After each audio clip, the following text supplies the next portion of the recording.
Salut à tous, alors pour cette nouvelle vidéo, on va travailler sur l'entretien de l'Opel Agila. Donc c'est la voiture de ma mère et on va vérifier l'état des freins, l'état des roulements, l'état des amortisseurs, l'état général de la voiture, niveau de la rouille, de la corrosion. On va faire les niveaux, voilà une petite vérification pour essayer de prévoir un peu à l'avance les opérations d'entretien qu'il faudra prévoir sur cette voiture. Alors on va commencer par faire les niveaux, c'est parti.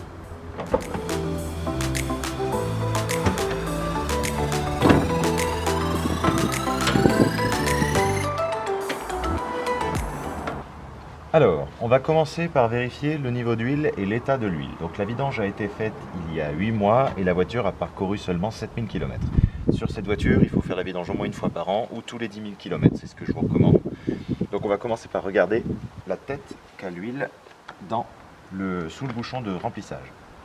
Donc là, vous voyez que l'huile a une couleur normale. Donc normalement, l'huile c'est un peu jaune-marron translucide, c'est ce qu'on voit là. Il ne faut pas qu'elle ait une couleur de mayonnaise, sinon c'est un premier symptôme de joint de culasse. Là, c'est pas le cas. L'huile est propre, elle n'est même pas noire. Noire en général, c'est quand elle est bien remplie de débris métalliques, signe qu'elle est vieille et qu'il faut la remplacer. Ensuite, pour faire le niveau, on a une tige ici. On la sort complètement. On prend un tissu ou un mouchoir propre. Alors, le tissu c'est mieux que le mouchoir parce qu'il va avoir tendance à s'effilocher le mouchoir, donc il faut y aller doucement. Voilà, on en profite pour regarder la couleur de l'huile, elle est plutôt propre. Alors, on vient le plonger jusqu'au fond. Il faut que le moteur ait été arrêté au moins quelques dizaines de secondes avant pour que l'huile ait eu le temps de s'écouler jusqu'au carter d'huile au fond. On pousse jusqu'au fond et là, on regarde. Et là, vous voyez qu'il y a deux témoins. Alors, je me mets plus près. On a un témoin minimum qui est ici et un témoin maximum qui est là. Et là, on est pile entre les deux. Ça pourrait valoir le coup de remettre un peu d'huile, mais là, on va pas le faire puisqu'on est pile entre le minimum et le maximum. Ensuite, on va regarder le niveau du liquide de refroidissement. Vous avez un vase d'expansion qui est ici, qui peut se décrocher d'ailleurs, et on va le laisser en place. Hop. Et vous avez un niveau maxi qui est ici indiqué par full. Et on peut voir le niveau. Donc là, c'est peut-être pas clair pour vous, mais on voit par effet de transparence que le liquide arrive à peu près à ce niveau-là. Et ensuite, on ouvre le bocal et on regarde l'aspect du liquide de refroidissement. Donc là, on voit que le liquide a une couleur verte, translucide, en sachant qu'il devient marron quand il s'use. Il devient légèrement acide. Il faut le remplacer tous les 2 ans. Donc là, il a 8 mois puisqu'il a été fait en même temps que l'entretien de la chaîne de distribution, car oui, sur ce moteur, c'est une chaîne de distribution et non pas une courroie. Alors, vous remarquerez certainement qu'il y a un bouchon au niveau du radiateur. Alors, on ne va pas l'ouvrir parce que ça risquerait de faire rentrer de l'air dans le circuit. Donc, on fait bien le niveau en passant par le vase d'expansion. Alors, juste derrière la batterie, vous avez le bocal du liquide de frein. On va l'ouvrir pour regarder le niveau et l'aspect du liquide de frein. Et on peut voir que le liquide de frein a un aspect légèrement jaunâtre et transparent. Il faut bien qu'il soit bien translucide, il ne faut pas qu'il vire au marron légèrement opaque, puisque ça indique qu'il se remplit aussi d'humidité. Donc ça pourrait poser des problèmes au niveau de la rouille et du fonctionnement des freins, puisque si on ne met pas de l'eau dans le système de frein, c'est parce que le système de frein peut monter à très haute température, largement supérieure à la température d'ébullition de l'eau. Et donc on met un liquide spécial qui ne bout pas vers 200 degrés, qui est une température facilement atteignable par le circuit. Donc là, au niveau du liquide de frein, c'est tout bon. Maintenant, on va contrôler les freins. Donc à l'avant, ce sont des freins à disque. Je vais lever légèrement la voiture pour lever les roues. On va regarder un peu l'état des roulements et ensuite on enlèvera les roues pour regarder l'état du système de frein.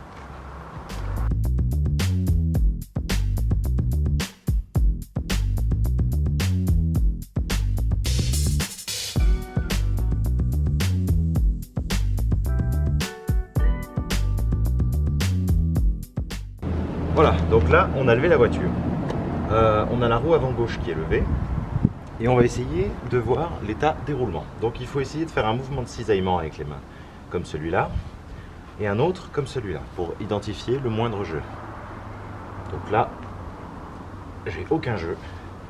Et là, on peut même trouver un jeu dans la direction, mais il n'y a rien, il n'y a pas de jeu.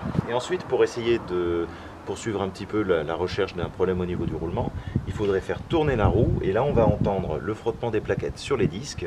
C'est un bruit relativement aigu qui est continu et on cherche à entendre un bruit de roulement carré qui est assez caractéristique.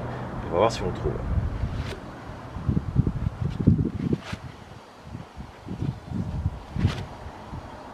Là on entend uniquement les plaquettes sur les disques Donc les roulements sont bons. Alors j'ai profité d'avoir la roue encore montée mais en l'air pour tourner le volant, pour essayer de voir l'état du soufflet de transmission. Et là vous le voyez, il est juste ici, cette pièce en caoutchouc, à l'intérieur de laquelle vous avez un cardan qui est graissé. Et la graisse est maintenue par ce soufflet. Donc on va le faire tourner pour essayer de voir dans quel état il est.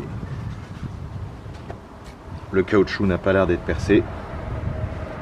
Là j'ai largement fait un tour. Donc c'est tout bon. Et comme la roue est tournée, on va aussi regarder l'état de l'amortisseur.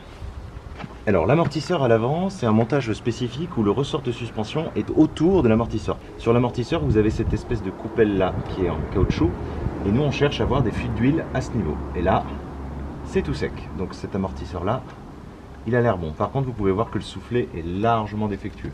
Et ensuite, il faut regarder, donc le ressort casse souvent vers la base. Donc il faut chercher, voir s'il y a de la rouille. Là, il a l'air globalement en bon état et pas sur le point de céder. Donc pour moi, c'est juste ce soufflet qui est un peu défectueux. Et puis la voiture a tendance à faire des à-coups assez forts quand on prend les dodanes à l'avant. Donc moi, je pense que cet amortisseur, il est à changer, mais bon, on n'a pas de fuite d'huile. On peut aussi chercher éventuellement du jeu au niveau des rotules.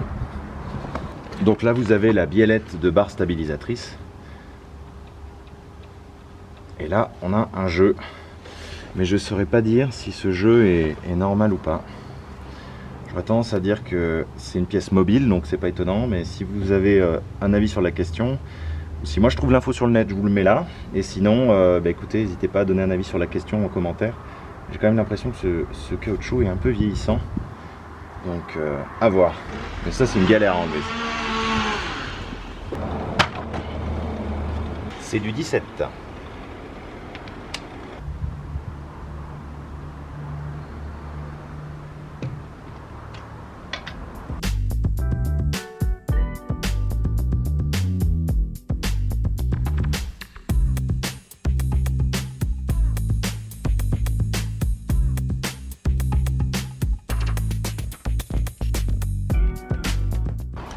Alors là, ça a vraiment été serré très très fort, je pense largement au-dessus de 90 Nm. Donc ça c'est pas bon, hein. La dernière personne qui a serré ça, elle a serré ça comme un bourrin.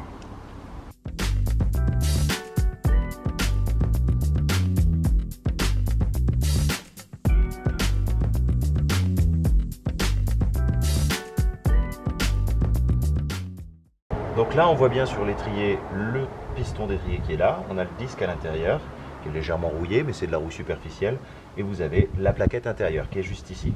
Donc là je vous mets deux flèches pour que vous voyez la partie qui correspond au matériau de friction qui peut s'en aller et il ne faut pas en gros que la petite lèvre qui est ici sur la plaquette atteigne le disque. Et vu de l'autre côté on peut voir l'état de la plaquette côté extérieur. Et donc voici le côté extérieur où on voit l'autre plaquette avec la seconde partie du matériau de friction que je vous montre là avec une flèche. Donc là c'est à peu près bon. Au niveau du disque, on doit avoir une lèvre ici qui doit être légère. Donc là elle est vraiment presque imperceptible, signe que le disque est très récent, presque neuf. Après vous avez dans la documentation technique l'épaisseur minimale du disque. Donc vous pouvez prendre un pied à coulisse et mesurer la distance entre les deux bords là, qui vous donnera un aperçu de l'état de votre disque. Donc si vous passez sous cette épaisseur minimale, il faut impérativement changer votre disque. Et ici vous avez la rotule de direction qui a l'air en assez bon état puisqu'elle n'a pas de jeu. Par contre là vous voyez que le disque, alors là je m'aperçois d'un truc qui est absolument effarant, le disque n'est pas fixé, il est posé là et tenu par les vis de roue. Et là je tombe sur quelque chose d'absolument effarant. Le disque n'est pas fixé. Vous voyez, il est libre. Normalement il doit être vissé par deux vis ici et ici dans deux trous qui sont là. Là je ne sais pas si vous les voyez mais il y a deux ouvertures et normalement les disques sont censés être complètement solidaires du moyeu. Alors l'idée c'est pas de les tenir avec ces vis, c'est de le mettre dans le bon axe et ce sont les vis de roue qui s'occupent de tenir le disque. Donc en soi si le disque est bien en place au moment où on remet la roue ça pose pas de problème. Mais le souci c'est que si le disque est mal mis dans son axe, qu'il est délogé par rapport au moyeu, qui se met de travers, c'est très dangereux. Donc là il faudra que je trouve une vis de remplacement. Là j'en aurai pas là tout de suite sous la main. Mais je vais faire extrêmement gaffe quand je remettrai la roue à ce que le disque soit en bonne position. Mais ça c'est vraiment pas bon, hein.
Et là, c'est la bonne blague. Il y a bien 2 vis, mais elles ont été méchamment attaquées quand elles ont été dévissées la dernière fois.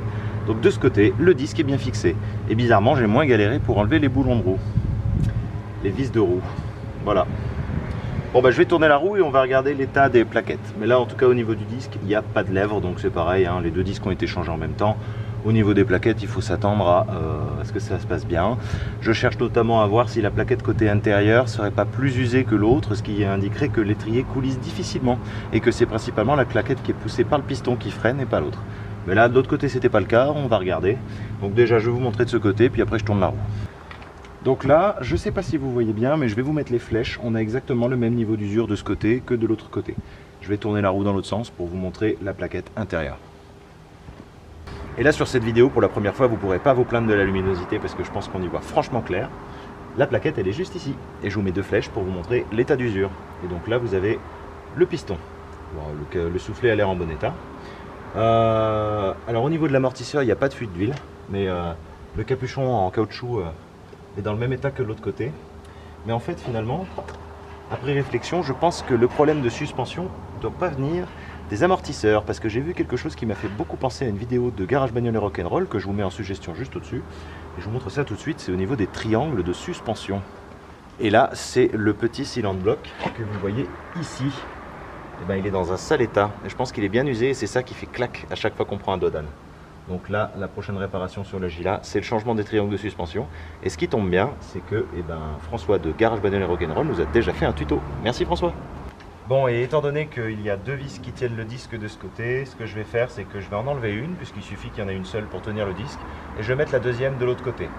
Et ma théorie, c'est que dans le jeu de 2 disques neufs qu'il y avait quand ils ont changé les disques la dernière fois, ils ont dû mettre ce côté en premier, ils ont mis les 2 vis neuves, et puis ils n'ont pas trouvé de vis supplémentaires pour mettre de l'autre côté, et au lieu de reprendre une vis de ce côté, ils ont dû être pressés par le temps, ils n'en ont pas mis de l'autre côté.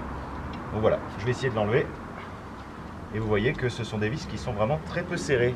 Et ça fait penser aux vis de la Xara que j'ai serrées vraiment au couple à moins de 20 Nm. Donc là, ça part à la main. Mais là, le disque, il ne bouge pas de son emplacement. Donc je vais la garder de côté, je remonte tout de ce côté, je relève l'autre côté en accéléré, et puis je remets une nouvelle vis pour stabiliser le disque de l'autre côté. C'est parti.